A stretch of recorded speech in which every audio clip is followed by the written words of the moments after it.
Hello students, कैसे हैं आप सब। आई होप सब अच्छे हैं। Welcome back to the leader series of G Star Education. आज हम स्टार्ट करें बेटा हमारा नया टॉपिक, ठीक है, that is called the pollination. काफी इंपॉर्टेंट टॉपिक है, काफी क्वेश्चंस बनते हैं। What is pollination? पोलिनेशन क्या होता है? ठीक है, pollination transfer of the pollen from the anther to the stigma of a flower. ठीक है, क्या डेफिनेशन है? transfer of pollen from the anther to the stigma of a flower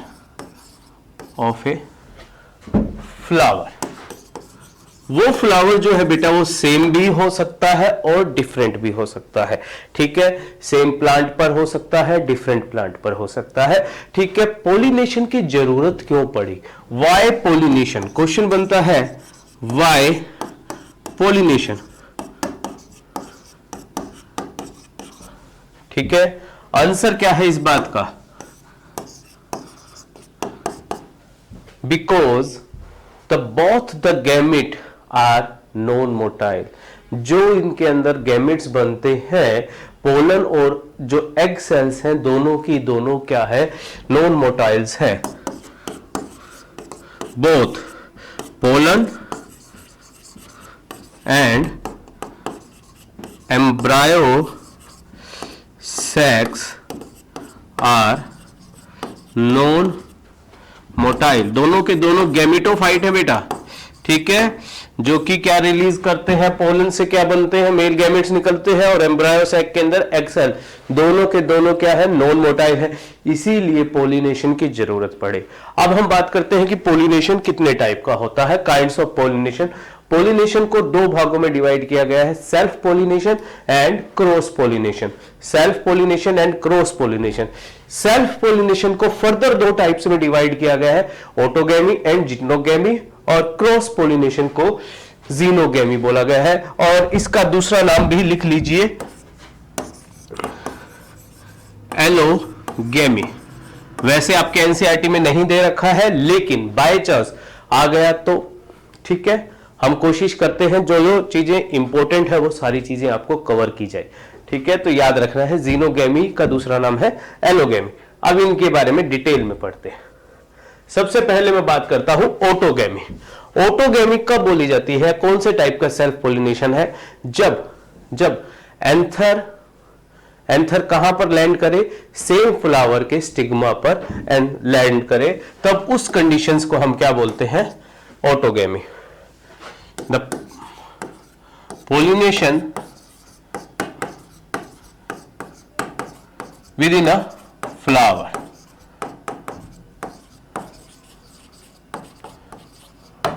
ऐसा पोलिनेशन जो कि एक फ्लावर में ही होता है, यानी कि same pollen, same anther, same stigma, same anther of same flower. ठीक है, सेम फ्लावर का सेम एंथर, यानी कि उसी के फ्लावर का एंथर जो है अगर स्टिग्मा पर पोलन डाल देता है तो उसके हम बोलते हैं ऑटोगैमी। ऑटोगैमी के लिए क्या क्या चीजें रिक्वायरमेंट है, ध्यान रखिएगा, क्या क्या मॉडिफिकेशंस है।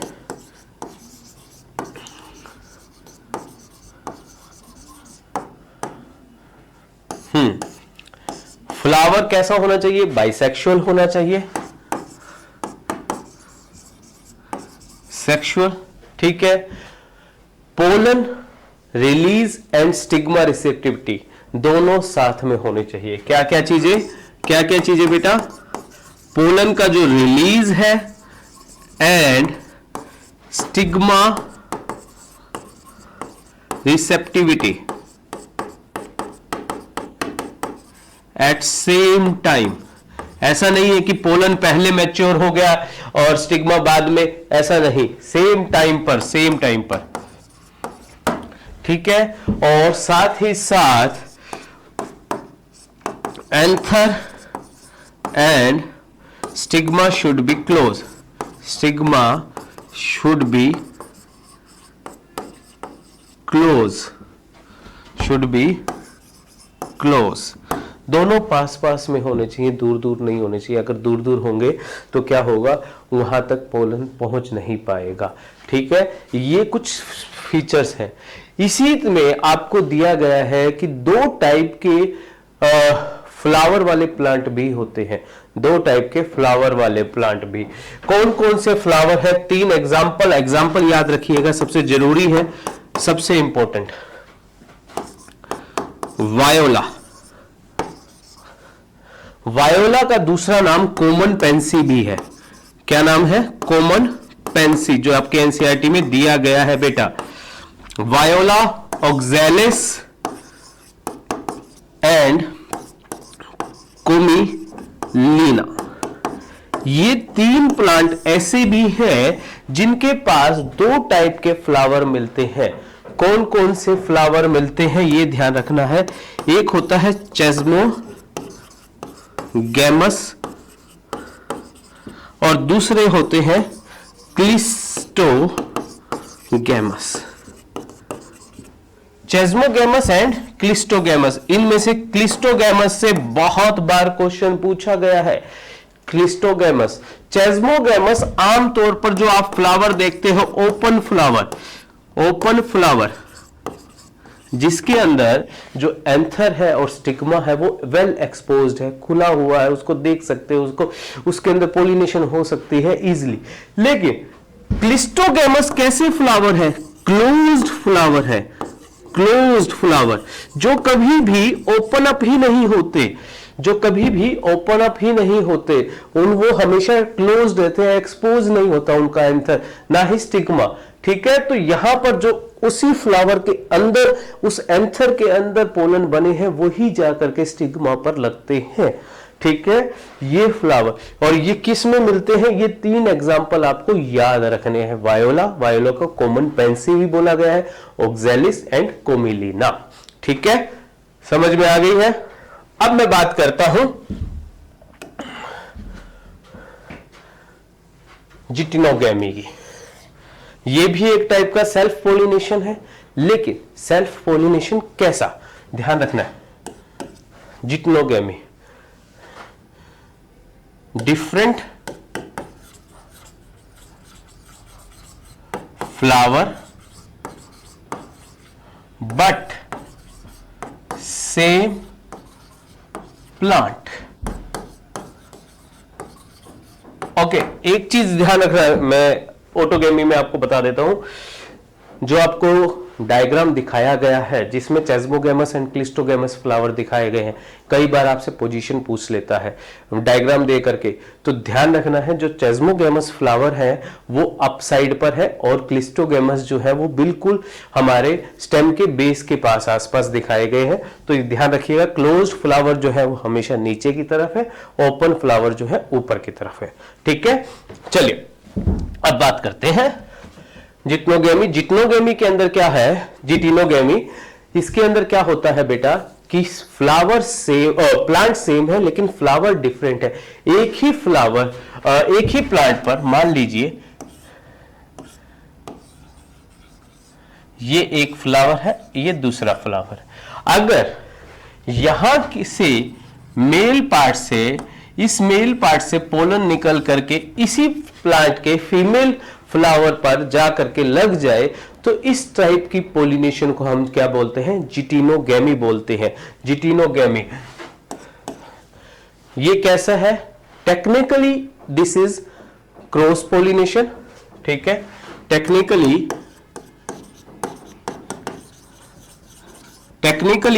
Cross pollination. किस लिए क्रॉस पोलिनेशन है बेटा, क्योंकि pollinator is required, pollination require है, इसके लिए क्या चाहिए, क्या चाहिए, हवा पानी कुछ भी चाहिएगा। टेक्निकली पोलिनेटर क्रॉस पोलिनेशन है, बट एनसीईआरटी की लाइन है जेनेटिकली सेल्फ पोलिनेशन है बेटा। ये क्योंकि जो पोलन आ रहा है वो तो सेम फ्लावर है, सेम प्लांट से आ रहा है, उसके अंदर क्या हो रहा है, सेम जीन्स है, सेम डीएनए है, तो ये हमारा क्या है, जेनेटिकली सेल्फ पोलिनेशन है। इसके एग्जाम्पल कहाँ दिए गए हैं, इसके एग्जाम्पल आपको दिए गए हैं हमारा आउटब्रीडिंग डिवाइसेस के अंदर। दो एग्जाम्पल याद रखने हैं जो आपको दिए गए हैं, मेज एंड कैस्टर, जो कि हमारे क्या शो करते हैं, जीटिनोगेमी शो करते हैं। तो याद रखिएगा बेटा, ये प्लांट कैसे होते हैं, प्लांट बाइसेक्सुअल होते हैं, लेकिन फ्लावर कैसे होते हैं, यूनिसेक्सुअल। ये दोनों कैसे हैं, लिख लीजिए, प्लांट पर मेल एंड फीमेल दोनों है, प्लांट बाइसेक्सुअल है, बट फ्लावर इज यूनिसेक्सुअल। ठीक है, ये दोनों एग्जाम्पल है। अब बात करते हैं नेक्स्ट, जो था हमारा क्रॉस पोलिनेशन। क्रॉस पोलिनेशन के अंदर जीनोगेमी, जीनोगेमी को एलोगेमी भी बोलते हैं। ठीक है, ओके, ये चीज रह गई है। Okay, advantage and disadvantage, advantage and disadvantages of self. Advantages क्या क्या है,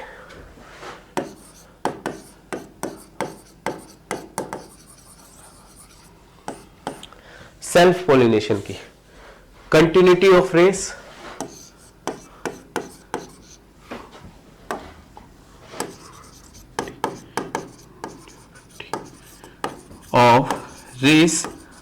ठीक है, कंटिन्यूटी ऑफ रेस, जो करैक्टर है वो चलते रहते हैं। No pollination required, no pollinator required, इनके अंदर कोई पोलिनेटर रिक्वायर्ड नहीं होता। ठीक है, पास में होते हैं ऑफ कोर्स, जैसे ही पोलन मैच्योर होता है वो साथ ही साथ वहां से डाइसेंस होकर के, रिलीज होकर के अपने ही फ्लावर के स्टिग्मा पर जाकर के लग जाता है। ठीक है, और साथ ही साथ नो फ्रेगनेंस, फ्लावर के अंदर फ्रेगनेंस की जरूरत नहीं पड़ती। क्या जरूरत नहीं पड़ती, fragrance. No nectar require, no nectar require, कोई उसको, क्योंकि उसके लिए क्या पोलिनेटर की जरूरत नहीं होती है, तो उसके अंदर नेक्टर एंड फ्रेगनेंस की जरूरत नहीं होती है, ब्राइट कलर की ज्यादा जरूरत नहीं होती है। ठीक है, ये इसके कुछ एडवांटेजेस हैं, लेकिन डिसएडवांटेजेस भी हैं बेटा, और डिसएडवांटेजेस ज्यादा हैं, ज्यादा मेन है डिसएडवांटेजेस। क्या, एडेप्टिबिलिटी, अडेप्ट करने की जो कैपेसिटी है वो खत्म हो जाती है ना।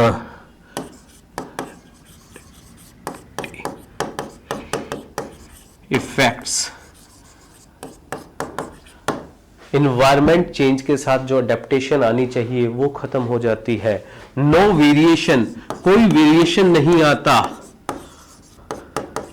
प्लांट के अंदर कोई वेरिएशन नहीं होता, क्योंकि ये सेल्फ पोलिनेशन है। और साथ ही साथ इन ब्रीडिंग डिप्रेशन आना शुरू हो जाता है। इन ब्रीडिंग डिप्रेशन, ये कुछ बातें हैं, कुछ डिसएडवांटेजेस हैं बेटा जो सेल्फ पोलिनेशन के हैं। ध्यान रखिएगा, इन ब्रीडिंग डिवाइसेस के लिए ही प्लांट ने अपने अंदर कुछ ऐसी मॉडिफिकेशंस की हैं, कुछ एडेप्टेशंस लेकर के आया है, जिससे जो हम पढ़ेंगे आउट ब्रीडिंग डिवाइसेस के अंदर। ठीक है, समझ में आए? चलिए, ये था एडवांटेज एंड डिसएडवांटेजेस। अब बात कर रहा हूं मैं जीनोगेमी की, जीनोगेमी या एलोगेमी। क्वेश्चन आता है बेटा, याद रखिएगा, इंपॉर्टेंट है। क्रॉस पोलिनेशन, ये एक टाइप का क्रॉस पोलिनेशन है। ठीक है, क्रॉस पोलिनेशन, और इसके अंदर क्या है, फ्लावर डिफरेंट,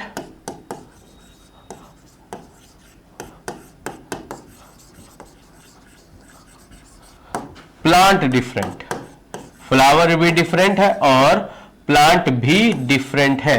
यानी कि एक प्लांट के एंथर पार्ट से क्या निकला है, पोलन निकला है, और दूसरे प्लांट के फ्लावर के स्टिग्मा पर जाकर के लैंड कर रहा है। तो इस टाइप की पोलिनेशन को हम जीनोगेमी बोलते हैं, क्रॉस पोलिनेशन। ठीक है, एक बार समझिएगा, यहां पर मैं तीनों समझा देता हूं। मान लीजिए ये एक हमारा फ्लावर है, इसमें मेल पार्ट और फीमेल पार्ट, अगर ये इस तरह से यहीं पर लैंड कर जाता है तो इसे हम क्या बोलते हैं, ऑटोगेमी बोलते हैं, ऑटोगेमी। ठीक है, ये प्लांट है, इसके अंदर ये मेल फ्लावर, ये फीमेल फ्लावर। अगर यहां से यहां पर पोलन लैंड करता है तो इसे हम क्या बोलते हैं, जिटिनोगेमी बोलते हैं। समझ में आ गई है। और तीसरी जो कंडीशन है, ये फ्लावर है, इस पे केवल और केवल मेल, और यहां पर ये जो है दूसरा प्लांट और इसका फीमेल। अगर यहां से यहां पर लैंड करता है तो इस कंडीशन को हम जीनोगेमी बोलते हैं बेटा, जीनोगेमी। और जीनोगेमी के अंदर फ्लावर और प्लांट दोनों यूनिसेक्सुअल भी है। ठीक है, तो इसका एग्जाम्पल जो दिया गया है, एग्जाम्पल पपाया, पपीता का प्लांट, एंड डेट पाम, इन दोनों ही प्लांट्स के अंदर जो प्लांट्स है वो यूनिसेक्सुअल है। सिर्फ उस पौधे पर केवल और केवल, कुछ पौधों पर आपको केवल और केवल मेल फ्लावर्स मिलेंगे, कुछ पे केवल और केवल फीमेल ही मिलेंगे, दोनों एक साथ नहीं मिलेंगे। तो ये दोनों एग्जाम्पल जो है बेटा यूनिसेक्सुअल प्लांट्स के एग्जाम्पल है, याद रखिएगा। ठीक है, समझ में आ गई है। तो चलिए अब हम आगे चले। अब बात करते हैं हम एजेंट्स की जो पोलिनेशन में हेल्प करते हैं। एजेंसीज ऑफ पोलिनेशन या एजेंट्स ऑफ पोलिनेशन कौन कौन से हैं, दो कैटेगरी में डिवाइड किया है, एबायोटिक अजीवित और बायोटिक जीवित। कुछ ऐसे हैं जो जिंदा नहीं है जैसे कि विंड एंड वाटर, और कुछ है जिसके अंदर हम पढ़ेंगे इंसेक्ट्स के बारे में, बर्ड्स के बारे में, बैट्स के बारे में, एनिमल्स में फर्दर कुछ कैटेगरीज है। एनिमल इंसेक्ट्स में भी बहुत सारी कैटेगरीज थी, बी है, बीटल्स है, वास्प है, फ्लाइज है, एंड्स है, ये सारी इसमें है। एनिमल्स में प्राइमेट है, आर्बोरियल्स है, और साथ ही साथ रेप्टाइल्स, कुछ कैटेगरीज जो आपकी एनसीईआरटी में दी गई है। अब एक एक के बारे में बात करते हैं। सबसे पहले बात करेंगे विंड पोलिनेशन, विंड के द्वारा। ठीक है, जिसका साइंटिफिक, जिसको हम क्या बोलते हैं, एनिमोफिली बोलते हैं बेटा, ये याद रख लीजिएगा, इंपॉर्टेंट है, आ सकता है बेटा। ठीक है, चलिए अब मैं बात करता हूं विंड पोलिनेशन। एबायोटिक फैक्टर्स जो है पोलिनेशन के, उसमें विंड जो है वो मोस्ट प्रोबेबली सबसे ज्यादा पोलिनेशन करती है as comparison to the water, ध्यान रखिएगा। ठीक है, विंड पोलिनेशन के लिए क्या होना चाहिए, पोलन की अगर मैं बात करूं तो पोलन कैसा होना चाहिए, लाइट होना चाहिए, हल्का होना चाहिए, ताकि हवा उसको उड़ा करके ले जा सके इजिली। नॉन स्टिकी होना चाहिए। ठीक है, नॉन स्टिकी। और जो स्टेमन है, स्टेमन शुड बी वेल एक्सपोज्ड। ऐसा नहीं है कि वो अगर पेटल्स के बीच में छुपा हुआ होगा तो हवा क्या उसको इजीली उड़ा सकेगी, नहीं, ताकि उसका जो फिलामेंट है वो काफी लंबा होना चाहिए, लॉन्ग होना चाहिए, ताकि हवा से आसानी से उड़ सके। ऐसे प्लांट्स के अंदर ही विंड पोलिनेशन होती है। ठीक है, और stigma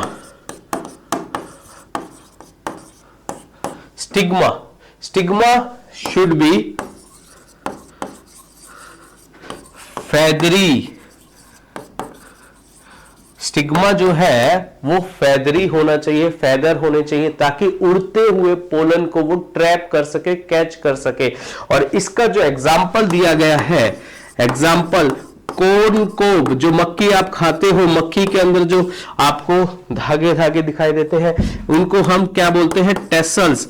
tassels are the stigma, ठीक है, स्टिग्मा एंड स्टाइल, ठीक है, ऑफ द कोनको प्लांट। ये याद रखना है, इंपॉर्टेंट है, ठीक है। फीमेल रिप्रोडक्टिव पार्ट है जो कि उड़ते हुए पोलन को ट्रैप करता है जिससे कि पोलिनेशन हो सके।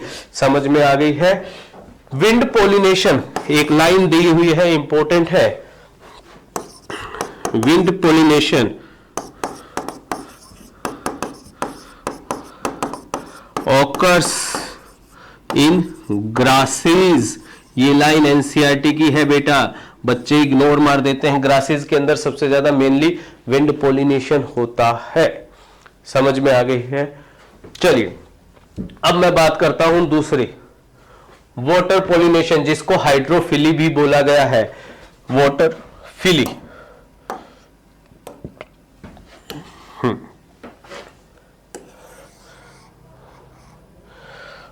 वाटर फिल में बहुत ही रेयर पोलिनेशन होता है वाटर के द्वारा। ओनली फ्लावरिंग प्लांट्स में से 30 जेनरा ही ऐसे हैं, और 30 में से भी मेनली जो है वो मोनोकोटिलिडन्स है, ठीक है। एंजियोस्पर्म्स, एंजियोस्पर्म्स के अंदर कितने जेनरा है?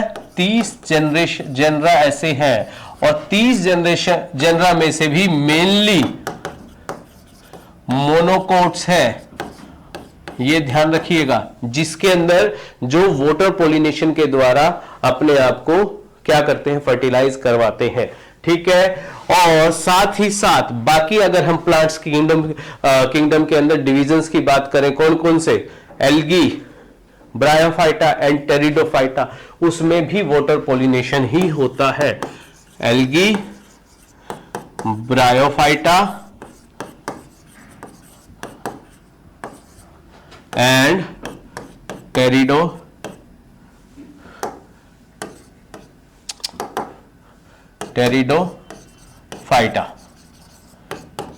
ठीक है।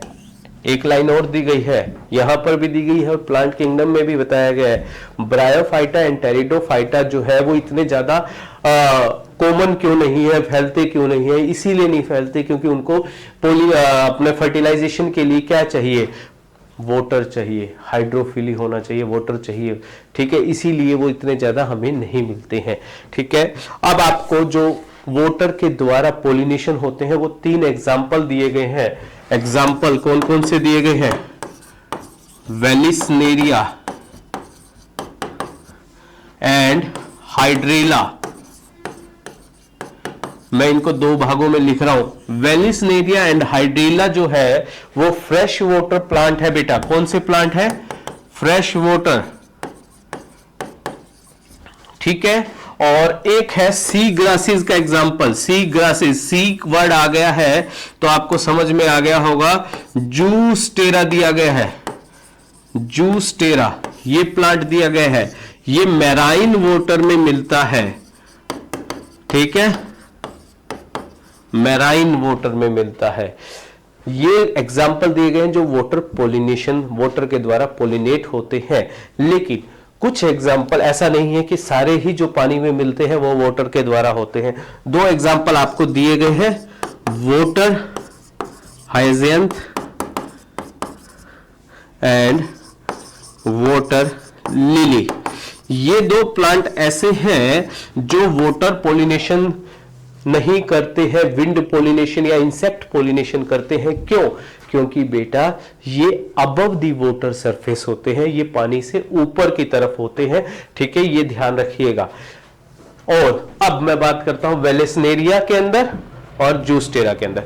वेलिसनेरिया जो है वो फ्लोटिंग वाला क्या है? फ्लावर है, फ्लोटिंग वाला प्लांट है। इसके अंदर जो फ्लावर है उसकी मॉडिफिकेशंस कैसे होती है? Vallisneria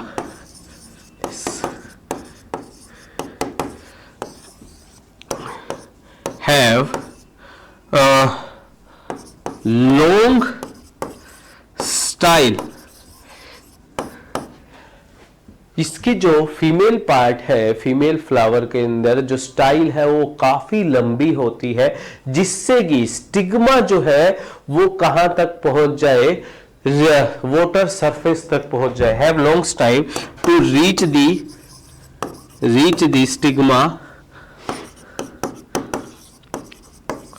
up to the water surface, पानी तक पहुंच जाए, सो दैट कि जो पानी के वहां पर मेल पार्ट है वो जब डाइसेंस करता है, पोलन रिलीज करता है, तो वो वाटर करंट में तैर रहे होते हैं पोलन, तो वाटर करंट से तैरते तैरते वो कहां तक पहुंच जाते हैं, स्टिग्मा तक पहुंच जाते हैं। इनके अंदर ये मॉडिफिकेशन है। और जूस्टेरा जो है, एक इंपॉर्टेंट बात बता देता हूं, सबसे लंबा पोलन जो है, लॉन्गेस्ट पोलन, वो जूस्टेरा का होता है। लॉन्गेस्ट पोलन जो है वो जूस्टेरा प्लांट का होता है। ठीक है, जूस्टेरा जो है वो सबमर्ज्ड प्लांट है बेटा। कहां पर है? सी के अंदर डूबा हुआ प्लांट है, ये ध्यान रखिएगा। सबमर्ज्ड है, और साथ ही साथ सबमर्ज होने के साथ साथ इनका जो पोलन है, पोलन लॉन्गेस्ट तो है ही, रिबन शेप लॉन्ग, ठीक है, जो पानी के अंदर आसानी से तैर सकता है। साथ ही साथ जो पोलन है इन प्लांट्स का, ये ध्यान रखिएगा, pollen is covered by A mucilaginous covering to protect from the water wetting। पानी में गीले होने से बचाने के लिए इन प्लांट्स के अंदर जो पोलन है उसके ऊपर एक म्यूसिलेज की कवरिंग होती है, जो उसको वेट होने से बचाती है, गीला होने से बचाती है। ये चीजें आपको याद रखनी है। और सबसे इंपॉर्टेंट दो बातें और है इसके अंदर, विंड पोलिनेशन के द्वारा जो पोलिनेट होते हैं या वाटर से, एबायोटिक फैक्टर वाले जो भी प्लांट्स हैं उनके फ्लावर्स ना तो नेक्टर प्रोड्यूस करते हैं, ना ही फ्रेग्रेंस प्रोड्यूस करते हैं, ना ही उनको ब्राइट कलर होने की जरूरत है। ठीक है, ये बातें एनसीईआरटी की दी गई है, लाइन टू लाइन कवर हो रही है आपकी। ठीक है, चलिए अब मैं बात करता हूं इंसेक्ट्स के द्वारा एंटोमोफिली जो है प्लांट, एंटोमोफिली जो प्लांट है जिनके अंदर इंसेक्ट्स के द्वारा पोलिनेशन होती है, इंसेक्ट्स में कौन कौन से हैं? सबसे इंपॉर्टेंट है बीज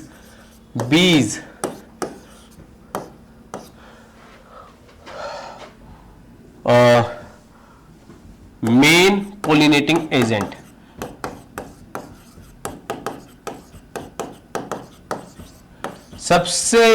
सबसे ज्यादा जो पोलिनेशन होती है वो बीज के द्वारा होती है। बायोटिक सबसे ज्यादा, बायोटिक में भी इंसेक्ट में भी बीज सबसे ज्यादा पोलिनेशन करते हैं बीज के लिए। और इसके अलावा कौन कौन से हैं? बटरफ्लाइज,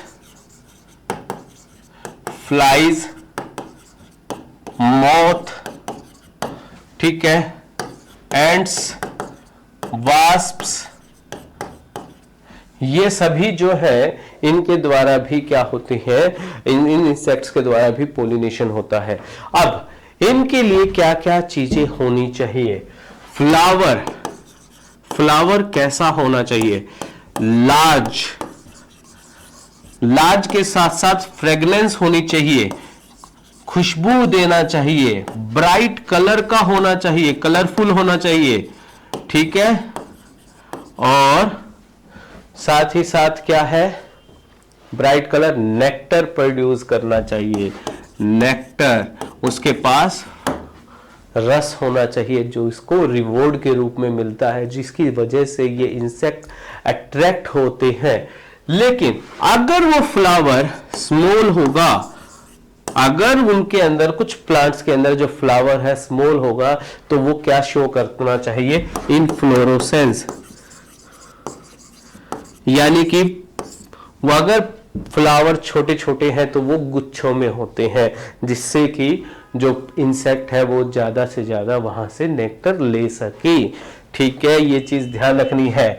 अच्छा, याद रखिएगा, फ्लाइज एंड बीटल्स के द्वारा जो पोलिनेशन की जाती है, उनके अंदर जो फ्लावर होते हैं वो फ्लावर कैसे होते हैं? ओडरलेस, यानी कि उनके अंदर फ्रेगनेंस नहीं होती है, या होती भी तो है तो फॉल फ्रेगनेंस, अच्छी स्मेल नहीं होती, ये उस तरफ जाते हैं। ठीक है, डल कलर वाले फ्लावर्स की तरफ फ्लाइज एंड बीटल ज्यादातर मूव करते हैं। ये इंसेक्ट के बारे में था। ठीक है, इंसेक्ट के बारे में दो बातें और दी गई है, इंपॉर्टेंट है, याद रखिएगा। आपको एग्जाम्पल दिया गया है मोथ एंड यूका प्लांट। ये सिर्फ और सिर्फ रिवॉर्ड के रूप में, ऐसा नहीं है कि सिर्फ और सिर्फ प्लांट से नेक्टर ही लेते हैं, साथ ही साथ इंसेक्ट्स जो है वो और भी काम करते हैं। बेटा क्या काम करते हैं? हाँ जी बेटा, क्या काम करते हैं? जो मोथ है वो एग ले करता है यूका प्लांट के फ्लावर के अंदर, अपने अंडे जो है वो यूका प्लांट के फ्लावर के अंदर देता है। जैसे जैसे एम्ब्रायोसैक डेवलप होता है, वैसे वैसे यूका प्लांट मोथ के जो एग है वो भी डेवलप होते हैं।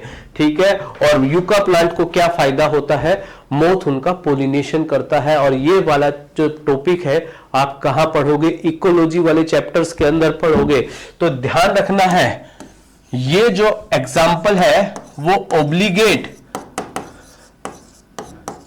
सिम्बायोसिस का एग्जाम्पल है, सिम्बायोटिक एसोसिएशन का एग्जाम्पल है।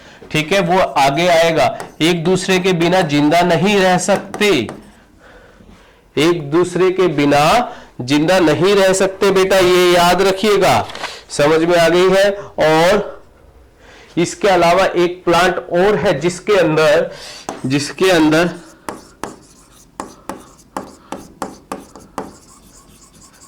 अमोर्फोफेलस, ये इसका फ्लावर जो है वो खुद ही 6 फुट का होता है। Flower itself is of 6 feet. इसके अंदर भी, अमोर्फोफेलस प्लांट के अंदर भी जो इसके फ्लावर है उसके अंदर भी जो इंसेक्ट्स हैं वो क्या करते हैं? एग ले करते हैं। ठीक है, इंसेक्ट्स को कितना फायदा मिल रहा है और साथ ही साथ प्लांट्स को भी फायदा मिल रहा है। तो ये याद रखिएगा, ये दोनों एग्जाम्पल बहुत इंपॉर्टेंट है बेटा। ठीक है, चलिए अब मैं बात करता हूं बर्ड्स के द्वारा। बर्ड्स के द्वारा जो भी पोलिनेशन होता है, फ्लावर लार्ज होने चाहिए। ठीक है, लार्ज अमाउंट ऑफ नेक्टर होना चाहिए।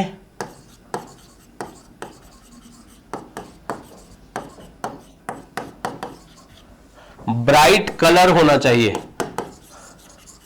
Bright colour. और ये याद रख लेना, ऑर्निथोफिली बोला जाता है,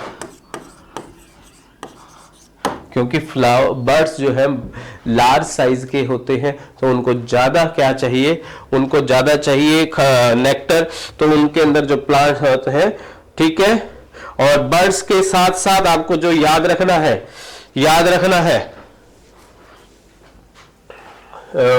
हाँ, इनके अंदर एक चीज ध्यान रख लेना, ऑर्डरलेस होता है। इनको ऑर्डरलेस, क्योंकि इनके पास कोई ऐसा सेंसिंग नहीं है ज्यादा स्मेल को सूंघने के लिए। ठीक है, इसके अंदर जो एग्जाम्पल दिए गए हैं आपको एनसीईआरटी में, सनबर्ड्स एंड ह्यूमिंग बर्ड्स, जो कि ज्यादातर बर्ड्स पोलिनेशन करते हैं। ठीक है, ये याद रखिएगा। अब मैं बात करता हूं बैट्स के द्वारा जो पोलिनेशन होती है, बैट्स के द्वारा। ठीक है, उसे क्या बोला गया है, चिरोपिटेरोफिली बोला गया है। बैट्स भी करते हैं, चमगादड़ भी क्या करते हैं बेटा, पॉलिनेशन करते हैं। Flowers are large, dull colour and strong smell.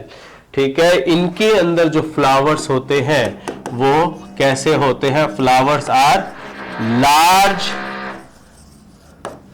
Dull colour, colourless नहीं होते इनके अंदर, and large scent, high amount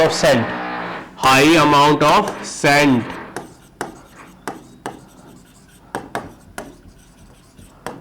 इनकी जो सेंट है वो बहुत ज्यादा होती है, जो बैट्स को अट्रैक्ट करती है। Abundant pollen grain and secrete more nectar, इनको खाने के लिए ज्यादा amount of pollen grain and nectars are large, ये चीज याद रखनी है।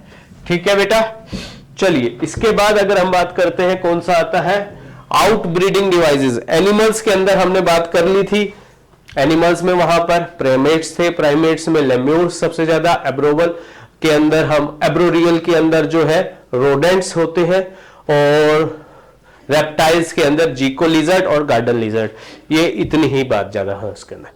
आउट ब्रीडिंग डिवाइसेस ये क्या होते हैं, प्लांट्स जो है वो क्या हो चुके हैं, सेल्फ पोलिनेशन करके, अभी हमने किया था, सेल्फ पोलिनेशन करके इन ब्रीडिंग डिप्रेशन का शिकार हो चुके हैं, उनके अंदर डिप्रेशन आ चुका है, इन ब्रीडिंग डिप्रेशन। तो उसको ओवरकम करने के लिए, सेल्फ पोलिनेशन को कम करने के लिए प्लांट्स अपने अंदर क्या क्या करते हैं, कुछ मॉडिफिकेशंस करते हैं जिससे कि वो क्रॉस पोलिनेशन की तरफ जा सके। वो मॉडिफिकेशंस क्या है, क्रॉस पोलिनेशन की तरफ जा सके, तो सबसे पहले क्या है, पोलन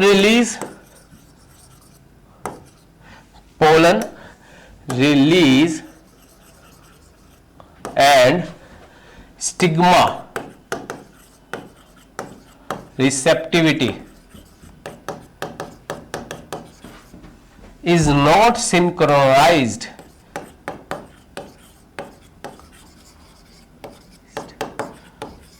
अब उन्होंने क्या किया है, अपने अंदर ऐसी मॉडिफिकेशन कर ली है, या तो पोलन पहले मैच्योर होगा या स्टिग्मा पहले मैच्योर होगी, दोनों एक साथ मैच्योर नहीं होंगे।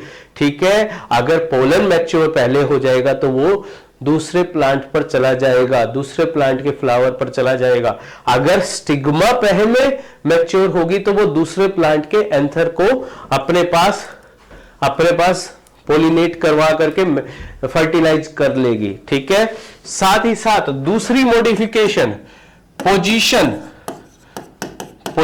Of anther and stigma are separate or long distance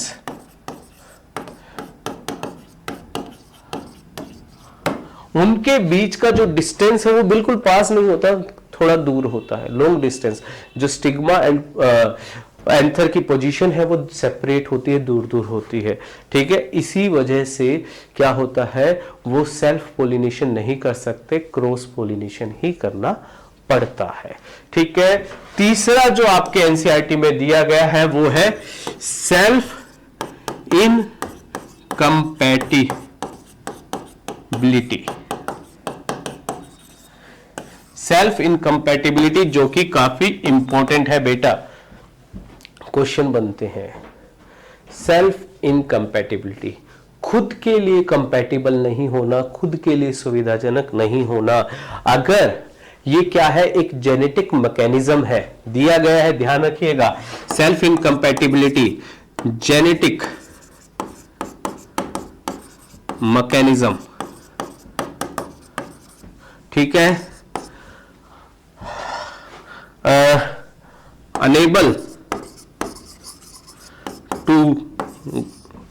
unable to fertilize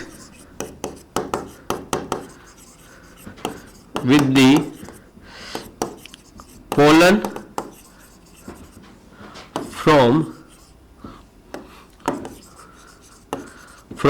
same plant, same flower or same plant or same plant। Self incompatibility का मतलब क्या है बेटा कि जो स्टिग्मा है वो खुद के फ्लावर से जो पोलन आ रहा है या खुद के ही प्लांट से जो पोलन आ रहा है उसके लिए सेल्फ इनकम्पैटिबल है, यानी कि उसको रिजेक्ट कर देता है, उसके साथ फर्टिलाइजेशन नहीं करता, पोलन गिर भी जाए तो उसको रिजेक्ट कर देता है। ऐसे प्लांट के अंदर ये एक जेनेटिक मैकेनिज्म है। ये कैसे आता है? बारी बारी केमिकल डायलॉग्स की वजह से आता है। वहां कुछ केमिकल्स जनरेट हो जाते हैं स्टिग्मा पर जो पहचान जाते हैं कि ये पोलन जो है वो सेम फ्लावर का है या सेम प्लांट का है, तो इसको रिजेक्ट कर देना है। ठीक है, ये चीज याद रखना है। प्लांट्स के अंदर ये मैकेनिज्म भी डेवलप हो रहा है ताकि वो सिर्फ और सिर्फ क्रॉस पोलिनेशन कर सके, इन्वायरमेंट में अच्छे से अडेप्ट कर सके, अपने अंदर वेरिएशंस लेकर के आ सके। और फोर्थ जो दे रखा है, production of unisexual flower, production of unisexual flowers. Plants जो है वो यूनिसेक्सुअल फ्लावर्स जो है वो प्रोड्यूस करना शुरू कर चुके हैं। ठीक है, जैसे कि एग्जाम्पल के तौर पर, एग्जाम्पल मैंने आपको बताया था मेज एंड कैस्टर, मेज एंड कैस्टर। ये प्लांट तो बाइसेक्सुअल है लेकिन फ्लावर कैसे हैं? यूनिसेक्सुअल। और दूसरे एग्जाम्पल जो दिए हुए हैं वो है पपाया एंड डेट पाम, जो कैसे है? यूनिसेक्सुअल फ्लावर और यूनिसेक्सुअल प्लांट। ठीक है, ये आउट ब्रीडिंग डिवाइसेस है। आउट ब्रीडिंग, आउट का मतलब बाहर, ब्रीडिंग मतलब उनके बीच में फर्टिलाइजेशन होना। प्लांट अपने अंदर ऐसे ऐसे डिवाइसेस बना रहे हैं, अपने ऐसे मॉडिफिकेशन कर रहे हैं कि वो सेल्फ पोलिनेशन ना करे, क्रॉस पोलिनेशन करे। तो उसके लिए ये 4 आपके एनसीईआरटी में दिए गए हैं। ठीक है, चलिए इसके बाद नेक्स्ट जो है वो है पोलन पिस्टल इंटरेक्शन। पोलन और पिस्टल के बीच में इंटरेक्शन, पोलिनेशन हो गया है, पोलिनेशन होकर के पोलन कहां आ गया है? स्टिग्मा पर आ गया है। अब उनके बीच में क्या इंटरेक्शन होगा? 2 कंडीशन हो सकती है। हाँ, 2 कंडीशन। क्या क्या? हाँ, देखिए सबसे पहले मैं बात करता हूं रॉन्ग पोलन। अगर भाई गलत पोलन, अब गलत क्यों है? गलत क्यों है इसका भी कारण होता है। अगर ऐसा तो है नहीं कि इंसेक्ट को पता है कि मैं भाई गुलाब का पोलन लेकर के घूम रहा हूं, तो मैं उसके गुलाब का पोलन मेरे साथ चिपका हुआ है तो उसको लेकर के गुलाब पर ही डालना है। वो जाकर के दूसरे टाइप के फ्लावर पर बैठ गया, सनफ्लावर पर बैठ गया या चमेली पर बैठ गया, किसी भी फ्लावर पर बैठ गया, तो ऐसा तो है नहीं। 2 कारण हो सकते हैं रॉन्ग फ्लावर होने के भी, रॉन्ग पोलन होने के भी, सॉरी, रॉन्ग पोलन के कारण क्या क्या है? Sexually incompatibility, sexual incompatibility. ये किस वजह से आती है? First, inter specific. अगर पोलन दूसरे ही स्पीसीज का अगर गिर जाए, दूसरे ही स्पीसीज का अगर गिर जाए, पोलन फ्रॉम डिफरेंट स्पीसीज,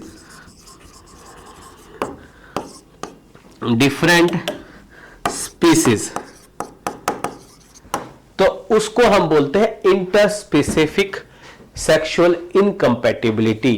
ठीक है, मतलब पोलन दूसरे स्पीसीज का आ गया, तो क्या गुलाब के ऊपर चमेली का पोलन काम कर जाएगा? नहीं करेगा, उसको रिजेक्ट कर दिया गया है, रॉन्ग पोलन है भाई, हटाओ इसको यहां से। दूसरा, इंट्रा स्पेसिफिक, ये वर्ड्स नहीं दे रखे लेकिन समझने वाली बात है। इंटर और इंट्रा आपको पता है, ठीक है, बायो में बहुत जगह आता है, ठीक है। तो with in this same species, लेकिन इसके अंदर क्या है? सेल्फ इनकम्पैटिबिलिटी है।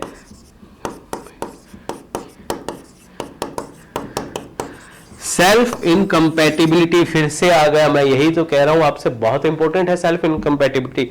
ये केमिकल डायलॉग्स की वजह से जनरेट होती है, ठीक है। Rejection of pollen from same flower और सेम प्लांट। अगर पोलन सेम फ्लावर का और सेम प्लांट का आ गया तो भी वो रॉन्ग पोलन है, वो प्लांट उसको रिजेक्ट कर देगा, वो स्टिग्मा उसको रिजेक्ट कर देगा, ठीक है।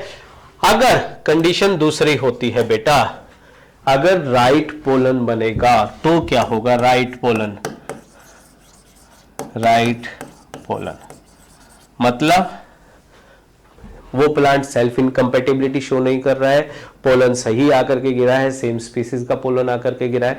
तो अब पोलन और पिस्टल में क्या इंटरेक्शन होगी? पोलन और पिस्टल कैसे एक दूसरे का साथ देंगे फर्टिलाइजेशन में? जैसे ही राइट पोलन आएगा, क्या होगा? जो स्टिग्मा है वो केमिकल सिक्रीट करना शुरू कर देगी, बहुत सारे बेटा। बोरोन सबसे ज्यादा होता है जरूरी, बोरोन एंड कैल्शियम। बोरोन जो है वो क्या करना शुरू कर देंगे, वहां से सिक्रीट होना शुरू हो जाएगा स्टिग्मा से, और साथ ही साथ जो पोलन ट्यूब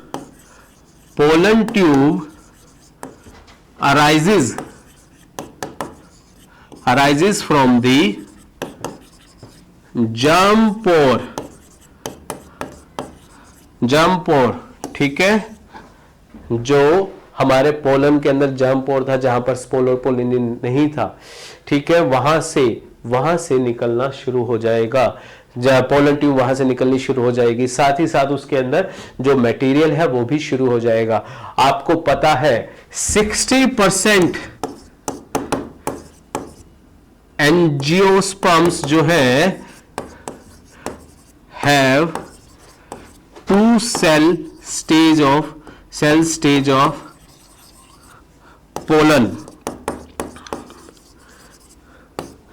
पोलन की 2 सेल स्टेज होती है, दो सेल होती है कुछ 60% एंजियोस्पर्म्स के अंदर, एक सेल होती है वेजिटेटिव सेल और एक होती है जनरेटिव सेल।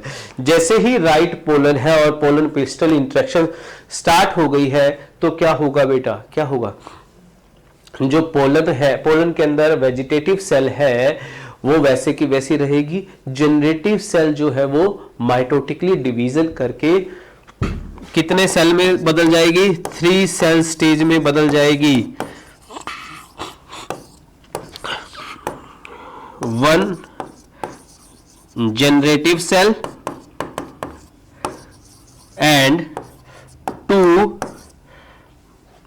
अरे सॉरी उल्टा लिख दिया, 1 मिनट। 2 जनरेटिव सेल बन जाएंगी, 2 generative cell and 1 vegetative cell. 2 generative cell formation हो जाएंगी। दिख रहा है ना आपको? हाँ जी दिख रहा है, ठीक है। 2 जनरेटिव सेल बन जाएंगी और एक वेजिटेटिव। 40% में पहले से ही 3 सेल स्टेज होती है, ठीक है। वो पोलन कहां से एंटर करेगी? Pollen tube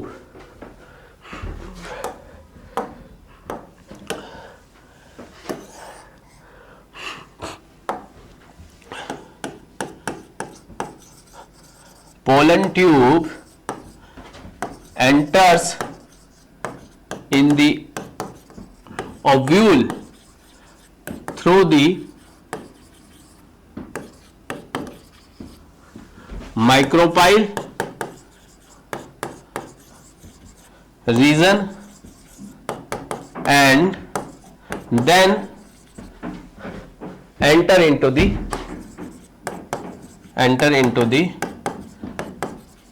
embryo sac।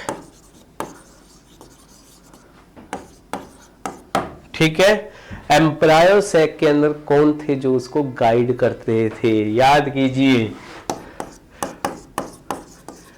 Pollen tube is guided by किया था by the filiform apparatus,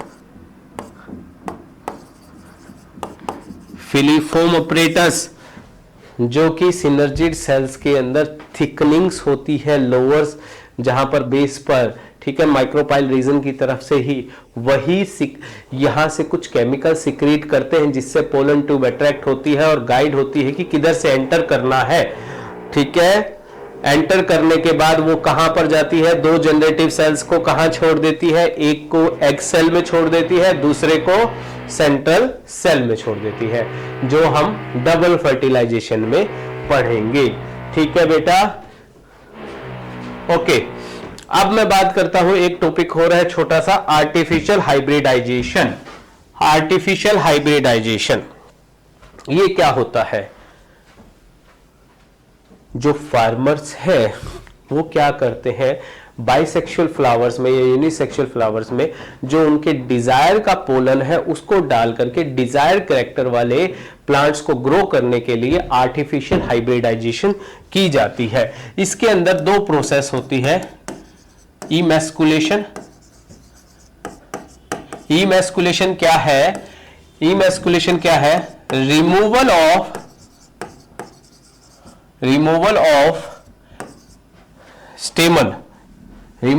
stamen from the flower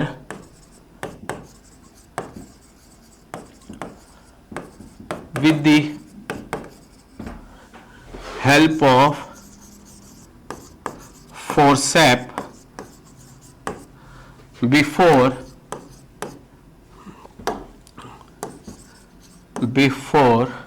pollen release।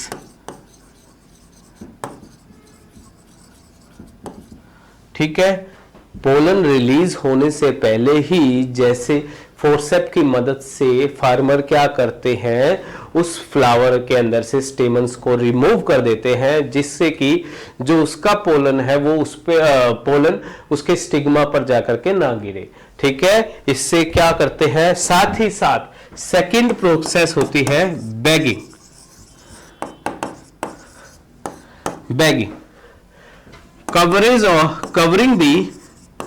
covering the stigma of the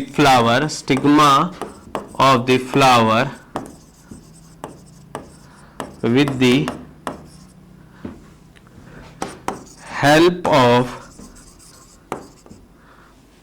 help of butter paper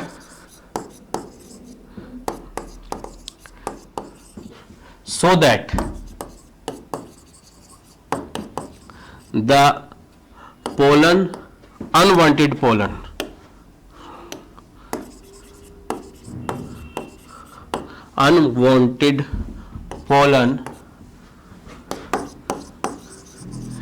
cannot land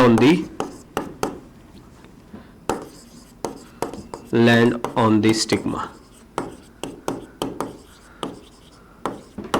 जो unwanted pollen है वो stigma पर आकर के land ना करे, फार्मर्स क्या करता है, उसको कवर कर देता है बटर पेपर से, और जब स्टिग्मा मैच्योर हो जाती है, स्टिग्मा रिसेप्टिविटी आ जाती है, तब अपना डिजायर्ड पोलन वहां पर ला करके कहां पर डाल देता है, उसको हटाया और उसके ऊपर पोलन डाल दिया और दोबारा से उसको क्या कर देता है, कवर कर देता है, और जब तक कि उसके अंदर फ्रूट ना बन जाए, सीड ना बन जाए।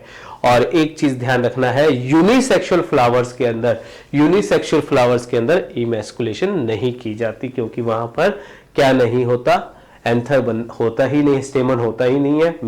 फीमेल फ्लावर्स के अंदर बैगिंग करके वो फार्मर्स काम चला लेते हैं। ठीक है, ये आर्टिफिशियल हाइब्रिडाइजेशन का टॉपिक है। चलिए आज हम इतना ही करेंगे। इसके बाद नेक्स्ट टॉपिक जो है हमारा डबल फर्टिलाइजेशन वाला और फिर पोस्ट फर्टिलाइजेशन वाले इवेंट बाकी हैं। आई होप सबको समझ में आ गया है, सब अपने अपने PYQs जो है वो इस चैप्टर के कर रहे हैं, साथ ही साथ प्रैक्टिस कर रहे हैं। कोई भी डाउट है तो डाउट को अपने मन में नहीं रखना है, साथ के साथ पूछते रहना है, ठीक है। और नेक्स्ट टॉपिक हम नेक्स्ट क्लास में करेंगे, तभी करेंगे जब आपने क्वेश्चंस को अच्छे से प्रैक्टिस कर लिया हो, ठीक है। Thank you very much, have a